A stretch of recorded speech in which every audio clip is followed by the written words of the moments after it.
directement et complètement ses propres allégations selon lesquelles les ordres d'attaquer la foule auraient été donnés. Ces preuves démontrent que les forces d'ordre se sont trouvées dans une situation dans laquelle elles étaient obligées de se défendre. Et c'est effectivement ce qu'elles essayaient de faire, en utilisant les moyens conventionnels contre les armes de guerre, car elles avaient pour consigne de ne pas tirer sur la foule, de ne pas utiliser les armes et de n'utiliser que les moyens conventionnels.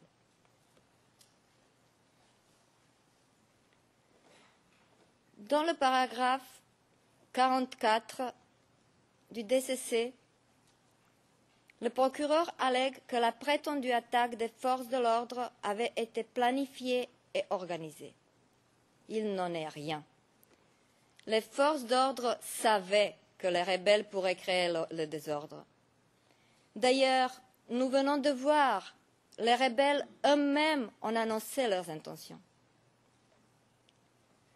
Le procureur indique dans ce même paragraphe 44 qu'un courriel avertissait le secrétaire particulier de Simone Gbagbo des risques pour les manifestants lors de cette manifestation. 0018 04 41. Certes, ce courriel avertissait, mais ce courriel avertissait surtout que les marcheurs avaient pour mission de provoquer les populations par des casses, des agressions et des incendies, en décrivant le scénario envisagé, souhaité et planifié par le camp pro-Ouattara et sans lequel, je le cite, dans la confusion, des colonnes dormantes de la rébellion passent à l'action. Habillées dans la tenue des gendarmes et des FDS, elles tirent sur les marcheurs. Le bain de sang sera filmé en direct. Cette preuve démontre sans ambiguïté que les risques pour les manifestants ne venaient pas des forces régulières. Les risques venaient justement des forces stationnées dans l'hôtel Golf, des forces soutenant Alassane Ouattara. Alors oui, les forces de l'ordre étaient prévenues des risques pour les manifestants et ont pris, dans cette optique, les mesures nécessaires pour prévenir le bain de sang annoncé par les partisans d'Alassane Ouattara. Le procureur semble s'étonner que le chef de l'état-major a convoqué une réunion avant cette manifestation. Mais que pouvait-il faire lorsqu'on lui annonce un bain de sang? Évidemment qu'il a convoqué une réunion. Il fallait discuter des mesures à prendre pour protéger les populations. Mais souvenez-vous des consignes, je viens de les mentionner, ne pas tirer sur les manifestants, ne pas utiliser les armes, utiliser les moyens conventionnels. Et pourquoi les soldats ont essayé de dissuader les manifestants de continuer? Parce que les manifestants se dirigeaient tout droit vers les endroits où il y avait des combats, les combats entre les forces rebelles et les forces régulières. Et parce que, en continuant leur marche, les manifestants se trouveraient dans le cœur de ces combats. Et ceux qui ont continué, malgré toutes les tentatives des forces d'ordre de les dissuader, s'y sont trouvés. Les forces régulières en charge du maintien de l'ordre ont essayé de protéger la population. Ils ont essayé d'empêcher les troubles en utilisant les moyens conventionnels, comme l'aurait fait toute police de n'importe quel État, afin de maintenir l'ordre et afin de se défendre contre les attaques. Aucune preuve concrète et solide n'existe que les forces d'ordre ont ouvert le feu sur les manifestants sans avoir été attaquées préalablement. Et les forces d'ordre ont bien été attaquées ce 16 décembre 2010. Elles ont été attaquées avec des armes de guerre et ont subi des pertes considérables. Au moins 10 de leurs membres ont été tués ce 16 décembre 2010.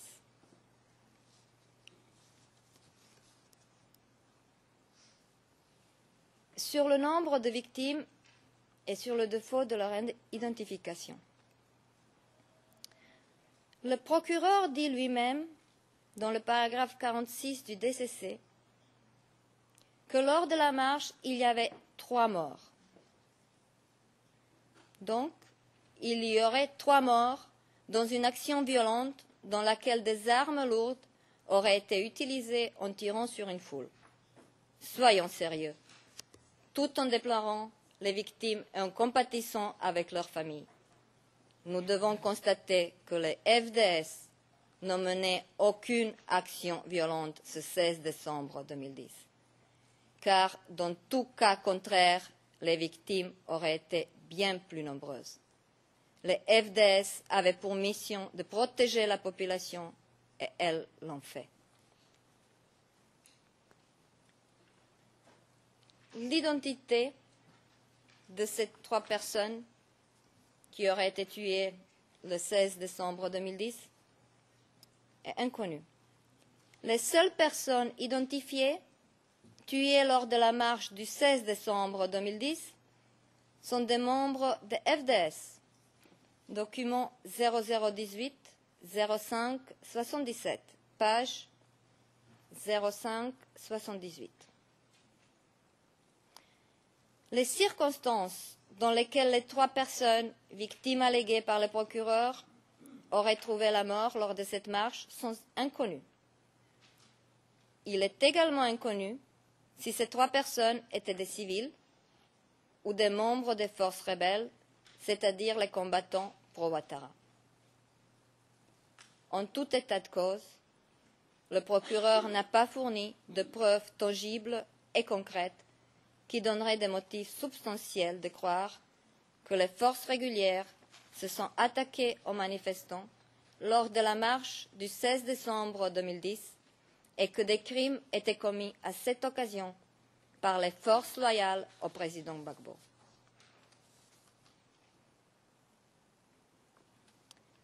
Incident en dehors de la marche.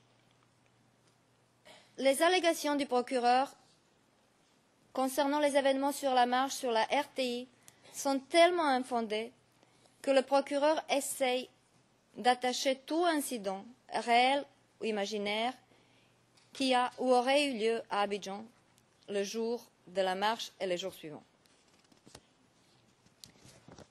Ainsi, dans le paragraphe 45 du DCC, le procureur affirme qu'il y aurait eu des morts le matin du 16 décembre 2010, lorsque les corps habillés ont attaqué le siège du PDCI à Cocody. Le récit de cette attaque repose uniquement sur la déclaration du témoin P184, le témoin qui n'y était pas et qui, en réalité, ne sait rien de cette attaque. 0032, 0011, page 0021, paragraphe 58. Si le procureur pense qu'une attaque a eu lieu le matin du 16 décembre 2010 au siège du PDCI, il aurait dû trouver des preuves tangibles et concrètes. Il n'a rien fait. Il s'est contenté de lui dire qu'il n'est corroboré par aucun autre élément. Dans les paragraphes 47, 48 et 49 du DCC, le procureur mentionne une série d'événements qui se seraient produits à Abidjan entre le 16 et 18 décembre 2010 et dans lesquels un certain nombre de personnes, selon le procureur tous partisans d'Alassane Ouattara, auraient perdu la vie. Mais le procureur n'a mené aucune enquête sur ces événements. Il s'est contenté de relater les faits rapportés dans divers rapports. Il n'a même pas vérifié si les faits rapportés se sont réellement produits. Il énumère les meurtres qui auraient été commis sans préciser l'identité des victimes, l'identité des agresseurs, sans préciser les circonstances dans lesquelles ces meurtres se seraient produits, sans préciser les lieux où ces meurtres se sont produits. aucun événement n'est proprement identifié. Et bien entendu, aucun de ces événements n'est proprement documenté. Dans cette situation, il est impossible de croire que ces incidents se sont réellement produits et surtout qu'ils se sont produits de manière décrite par le procureur. Il était intéressant d'entendre le procureur nous expliquer le 21 février, compte rendu page 26, que les incidents dans lesquels les membres de FDS étaient tués n'étaient pas liés à la marche. Comment est-ce possible que les incidents où des membres de FDS ont perdu leur vie ne font pas partie de la marche, quand le procureur essaye de lier à la marche tous les incidents qui se seraient produits à Abidjan dans les jours suivant cette marche? Il y a là une logique déformée, ou bien c'est de la partialité éthiquement inadmissible et juridiquement contraire à l'article 54.1 du statut. En réalité, les incidents qui ont eu lieu dans les jours suivant la marche, pour autant qu'ils se soient produits, ne sont pas liés à la marche qui a eu lieu le 16 décembre.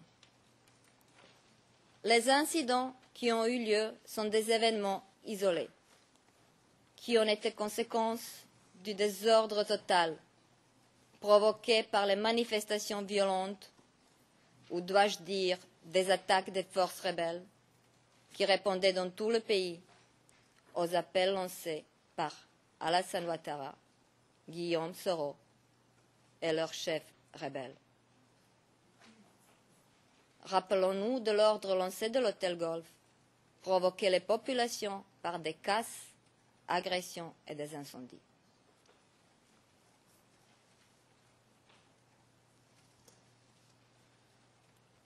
Les viols.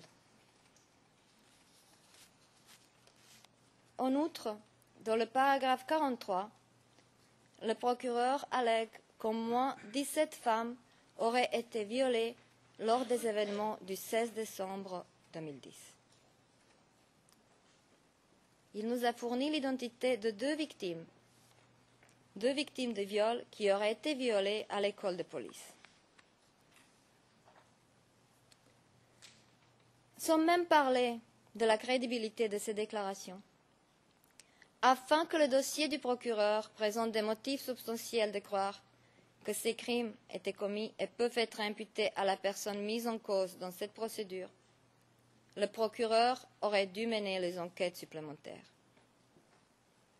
Est-il allé interroger la personne qui était responsable de l'école de la police au moment où ces méfaits auraient été commis? Peut-être, mais personne ne le sait. A-t-il recherché les policiers qui se trouvaient au moment des faits à l'école de la police?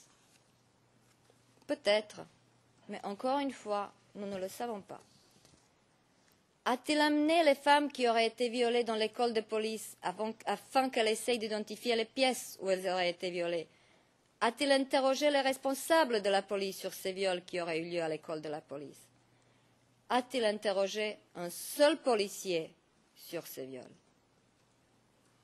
Non, Madame le Président, le procureur n'a rien fait. Il n'a mené aucune enquête sérieuse. Il s'est contenté de reportages médiatiques et des rapports fondés sur les témoignages non identifiés et non identifiables, et donc non vérifiables. Or, ce n'est pas suffisant pour engager une procédure pénale. Ces éléments, tout simplement, ne fournissent pas des motifs substantiels de croire que ces crimes, s'ils étaient commis, peuvent être imputés au président Gbagbo.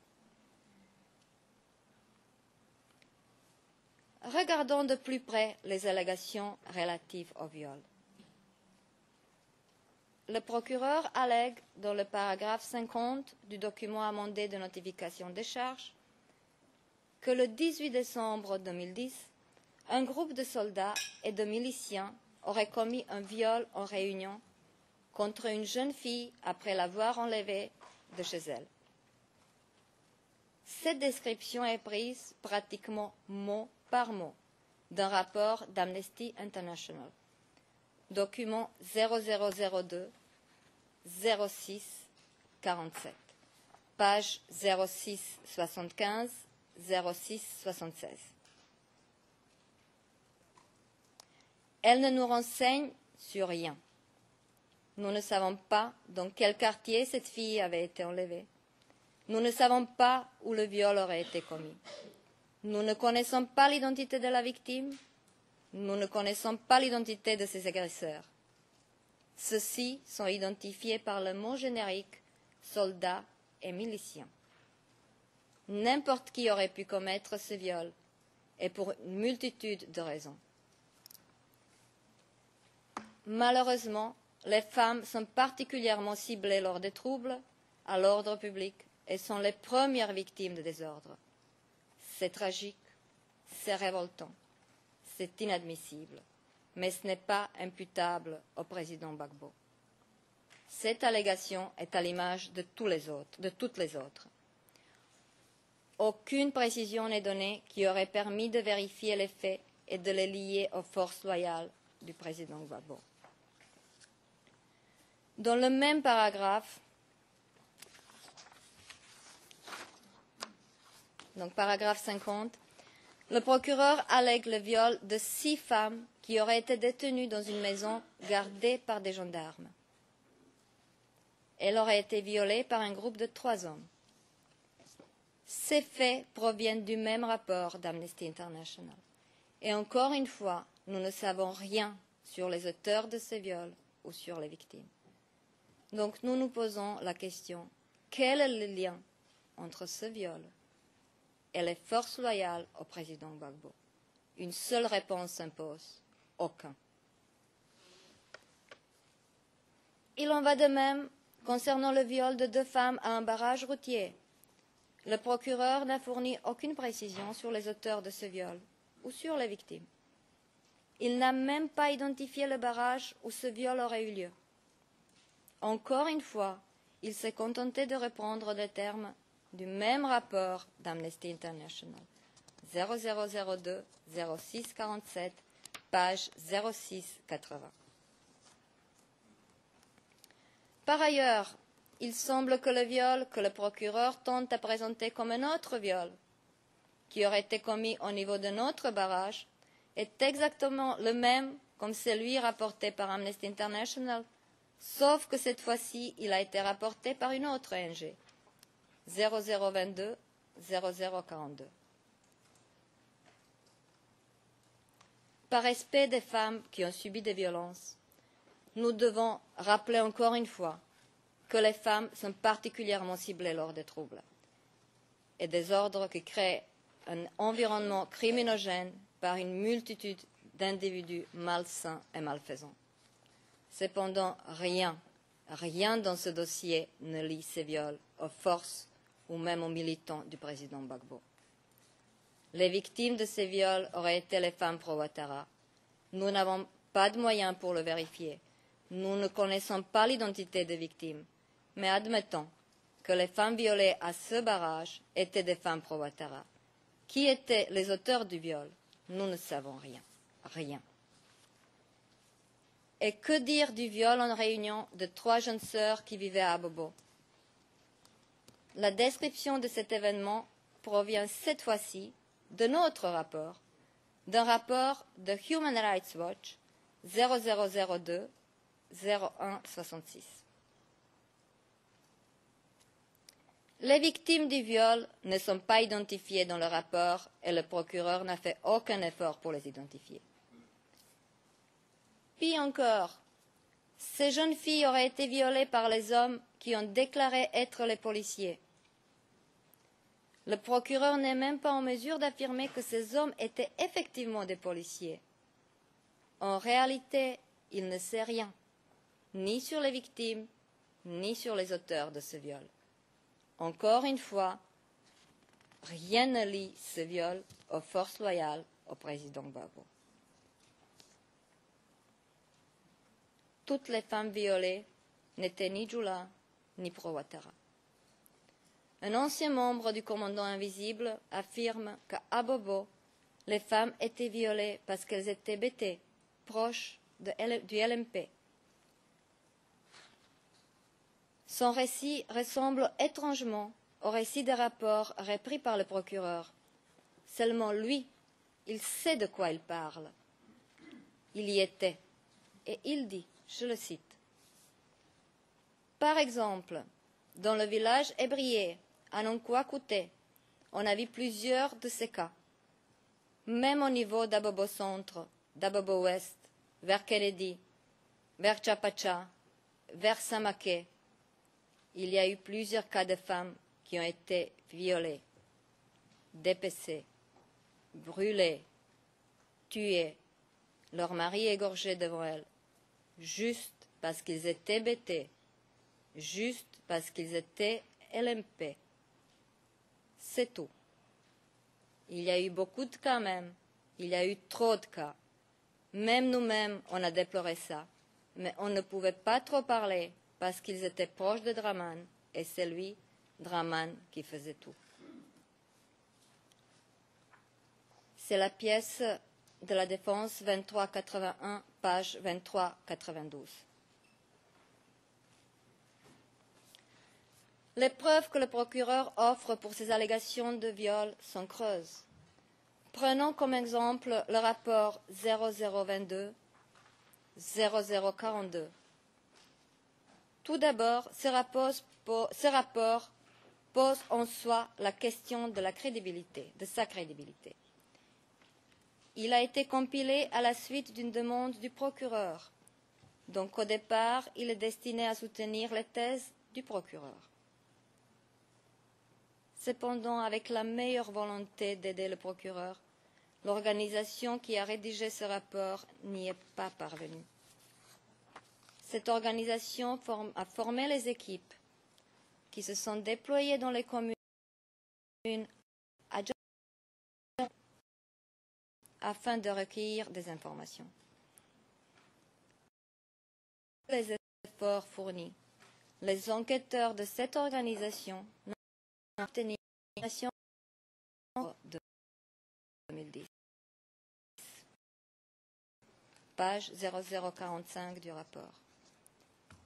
Curieusement, ils n'ont reçu aucune information sur les viols qui auraient été commis à l'école de la police. D'ailleurs, aucun rapport ne mentionne les viols qui auraient été commis le 16 décembre 2010 à l'école de police. Ce seul fait aurait dû alerter le procureur et le pousser à faire des enquêtes sur les cas de viol recensés par différents moyens et différentes organisations. Il n'en était rien. Il s'est contenté de le reprendre, de recenser tous les cas rapportés sans qu'aucune preuve fiable ne le soutienne. Et nous tenons à répéter qu'il y avait certainement des cas de viol. Il y en a toujours dans les temps de troubles. Mais quel lien avec le président Gbagbo? Le procureur n'a démontré aucun. Et il n'y en a aucun.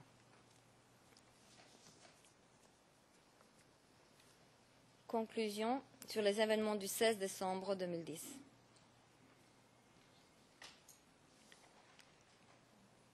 Pour comprendre les événements du 16 décembre 2010, il faut les situer dans leur contexte. Il faut les situer là où ils se sont déroulés, dans un État profondément divisé en deux depuis des années, le nord tenu par les rebelles et le sud tenu par les forces régulières gouvernementales. Il faut se rappeler que les élections étaient tenues dans un climat de peur sans que les conditions pour leur tenue soient réellement réunies, ce qui ressort clairement d'un article écrit par M. Thabo Mbeki, ancien président de l'Afrique du Sud et médiateur dans la crise en Côte d'Ivoire, document 0666.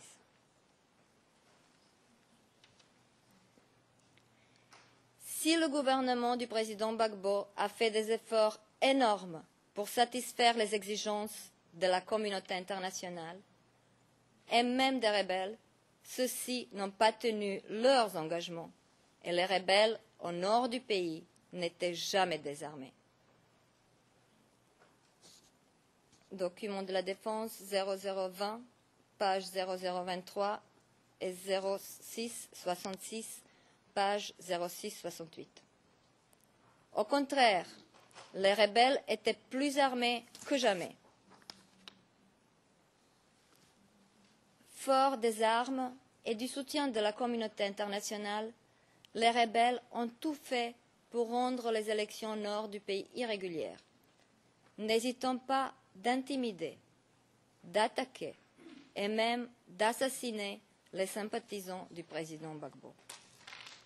Et partout ailleurs, selon les dires du témoin du procureur, P46, les partisans du RHDP sèment des troubles. C'est la transcription 0014-0233, page 0234.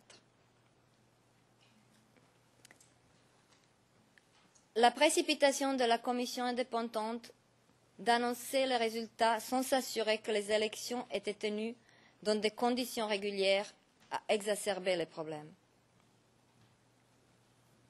Et après la proclamation des résultats définitifs par le Conseil constitutionnel, rappelons-le, le seul organe compétent à valider les résultats des élections en Côte d'Ivoire, le pays, déjà depuis des années coupé en deux, s'est trouvé avec les deux présidents et deux gouvernements.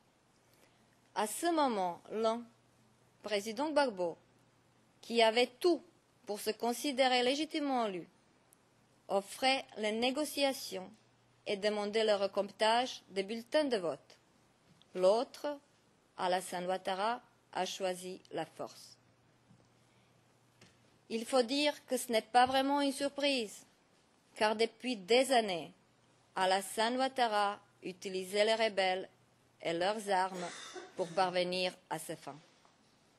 Soutenu par la communauté internationale, il n'a pas hésité de se servir des rebelles lors du deuxième tour des élections, ainsi qu'après la proclamation des résultats, afin de parvenir à ses fins.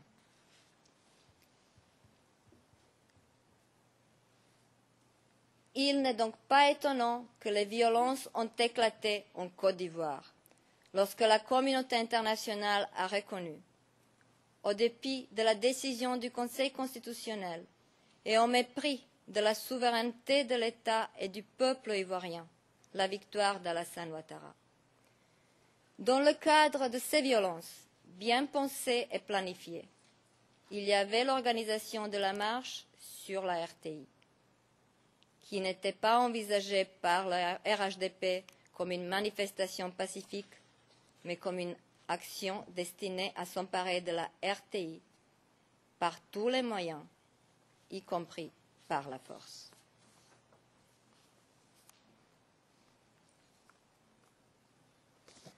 Certes, lorsque les forces de maintien de l'ordre interviennent dans une manifestation, elles sont tenues à respecter les lois. Elles sont également tenues à s'abstenir de toute utilisation excessive de force. Mais lorsque les forces de l'ordre sont attaquées par les gens lourdement armés, elles ne sont plus dans une opération classique du maintien de l'ordre. Elles se trouvent impliquées dans les combats. Elles se trouvent dans un conflit armé, dans une guerre. C'est ce qui est arrivé le 16 décembre 2010. Les forces de l'ordre étaient attaquées par les rebelles. Leur tâche était difficile, voire impossible, car les rebelles armés étaient dans la foule. Pis encore, ils étaient difficilement identifiables car ils étaient habillés en civil. P9 0011 04 55 15.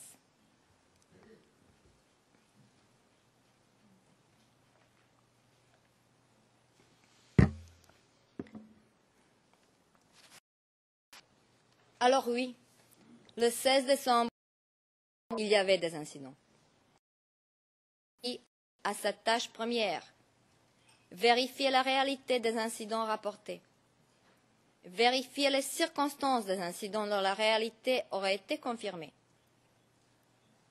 identifier les auteurs des exactions, vérifier s'ils avaient réagi en légitime défense, spontanément ou sur l'ordre.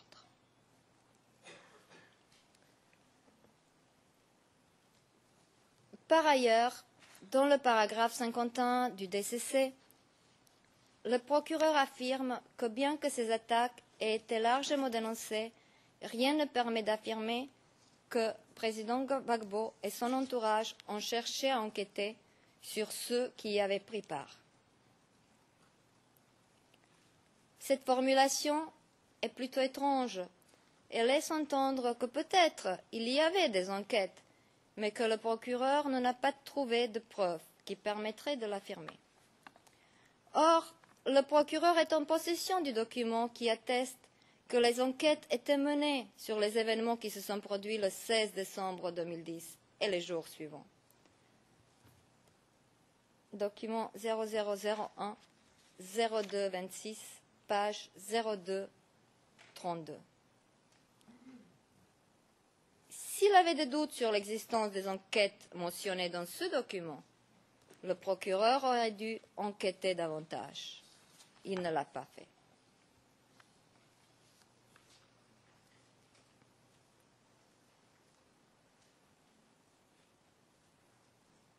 Au lieu de mener une enquête approfondie, le procureur s'est empressé d'inculper le président Gbagbo en reprenant purement et simplement les informations rapportées principalement par des médias et dans une moindre mesure par les organisations internationales et non gouvernementales dans les rapports divers et variés.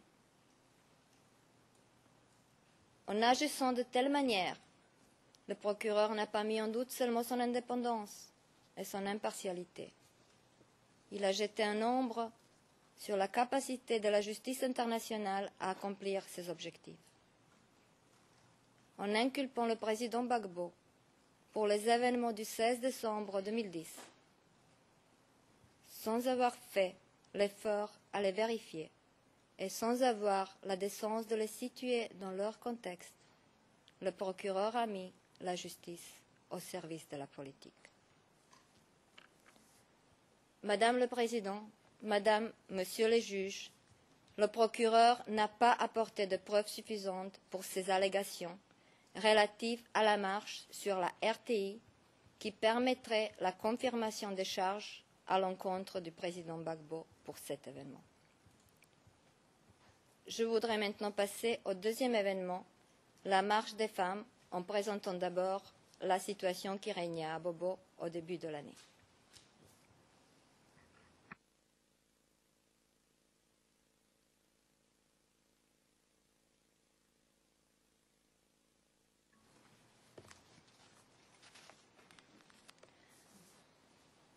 Afin de mieux comprendre ce qui se passait à Abobo, il est nécessaire de s'y intéresser à la situation qui existait à Abobo au début de l'année 2011.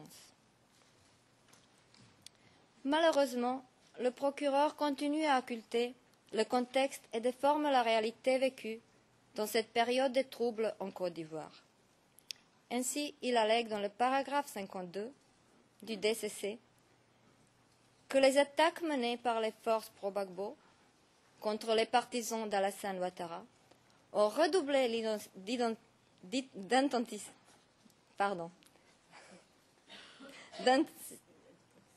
d'intensité début mars 2011 après les appels à manifester lancés par ce dernier.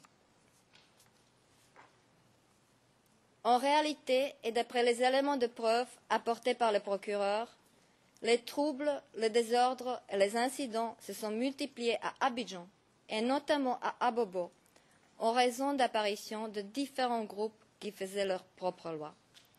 Le plus notoire de ces groupes était le commandant invisible qui sévissait à Abobo en janvier et février 2011, faisant de nombreuses victimes parmi les forces de l'ordre, mais également parmi la population.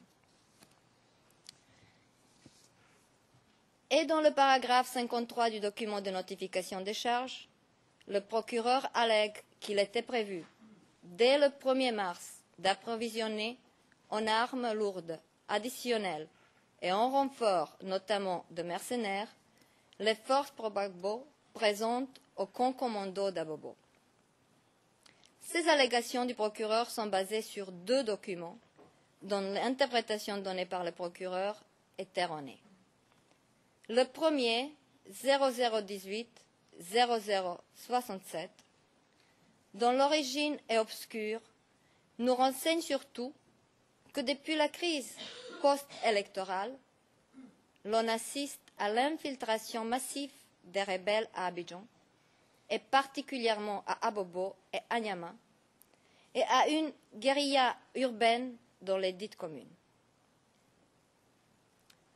S'agissant du prétendu armement et du recours aux mercenaires, ce document contient une proposition, mais il n'atteste nullement que cette proposition ait été acceptée, et encore moins qu'il ait été mis en œuvre. Et je répète qu'on ne connaît pas la source de ce document. Quant à l'autre document, 0018-0240, il montre surtout que la gendarmerie manquait cruellement des moyens pour accomplir sa mission d'assurer la défense et la sécurité.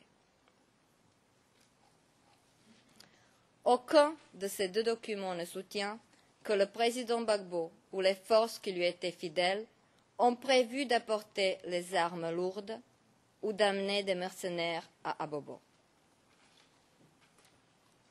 Au contraire, les deux documents soulignent l'insuffisance des moyens dont les forces républicaines disposaient à l'époque face aux dispositifs armés dont disposaient les forces semant les troubles et les désordres dans Abidjan, et notamment dans le quartier d'Abobo. Quant aux deux témoins P46, ils n'ont jamais dit rien de tel. Au contraire, pas de répéter que les forces d'ordre étaient attaquées à Abobo et que la police et le SECOS étaient contraints à quitter ce quartier car ils subissaient trop de pertes.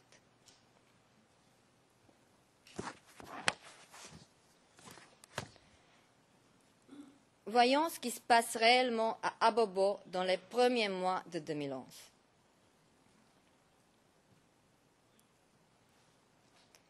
Les combattants rebelles s'infiltrent à Abobo avant 28 novembre 2010.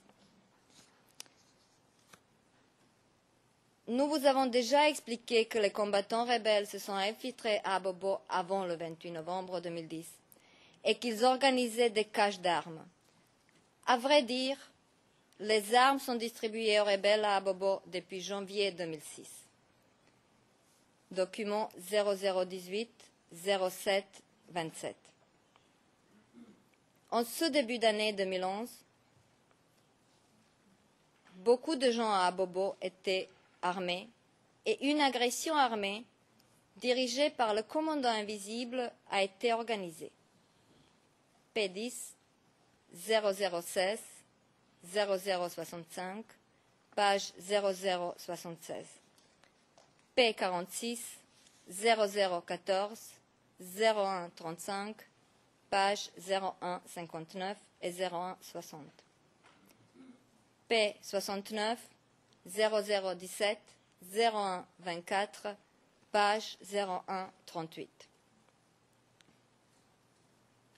Le témoin P10 affirme que le groupe du commandant invisible était armé plus que l'armée elle-même, qu'ils avaient des blindés, des lance-roquettes et des mortiers.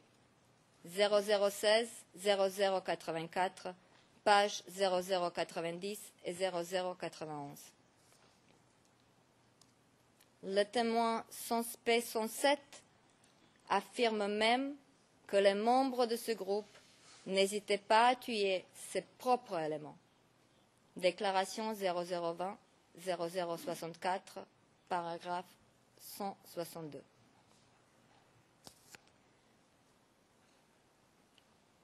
Les preuves de la défense confirment la présence du commandant invisible d'Abobo, mais aussi des forces de Guillaume Soro qui combattaient entre elles pour le contrôle d'Abobo. Document 13, 96, page 14, Le récit du commandant du théâtre des opérations du commandant invisible, document 2381, fournit des informations sur la présence des autres groupes armés actifs à Abobo, comme celle de Kone Zakaria, qui était un des chefs des rebelles, comme nous vous avons déjà montré. Il explique aussi comment le commandant invisible, armé d'armes lourdes, procédait à Abobo, ce que nous vous avons aussi déjà montré. Il convient aussi de souligner que les rebelles utilisaient des hommes en treillis des forces de défense et de sécurité. Document 0025, 0056, page 0058.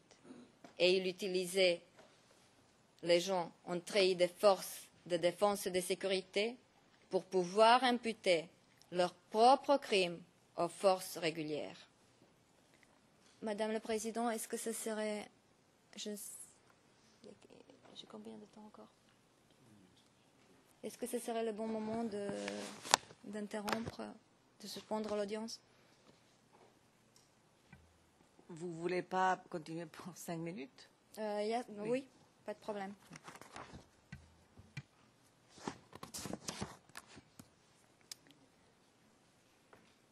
En janvier et février 2011, à Abobo, les hommes ont tiré sur les policiers. Les policiers ont été tués et les véhicules de la police ont été détruits. P9 0011 0505, page 0520. Les attaques des forces rebelles sur les forces de l'ordre se multiplient. Nous allons voir la vidéo 0562.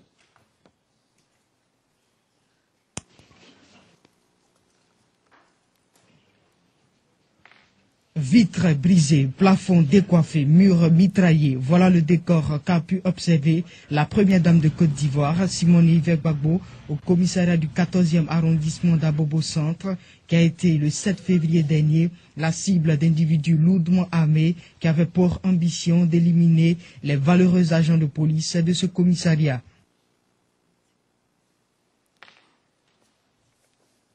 Dans une seule journée, le 12 janvier 2011, 9 policiers ont péri à Abobo. P46 0014 0326, page 0350 et 0351. En février 2011, une voiture de police a été détruite par un RPG. Certains militaires étaient tués chez eux, dans leur maison qui était incendiée, et les forces de l'ordre ont perdu, depuis le début du conflit, 36 hommes à Abobo. P9 0011 0455 0476. En mars, tous les commissariats de police avaient été attaqués à Abobo, et la police n'y existait plus. 0014 0326, page 0328. Le SECOS s'est retiré d'Abobo le 26 février 2011, après que plusieurs membres de SECOS aient été tués dans ce quartier.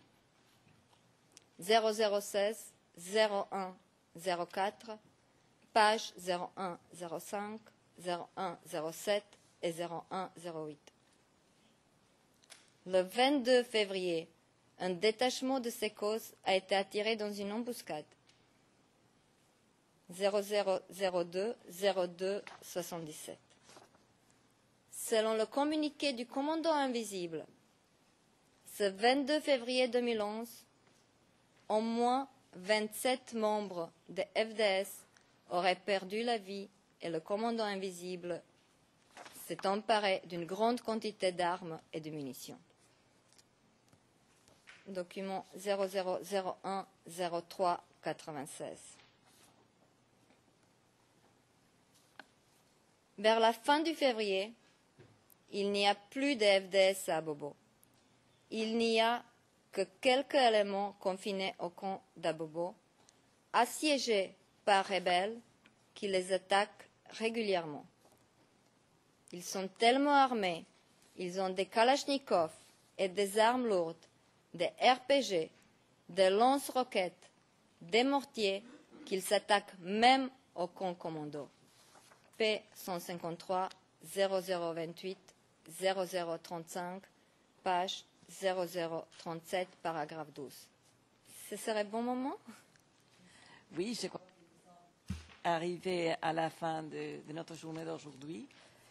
Nous allons suspendre maintenant pour recommencer demain à 2h30. L'audience est levée. All rise, we will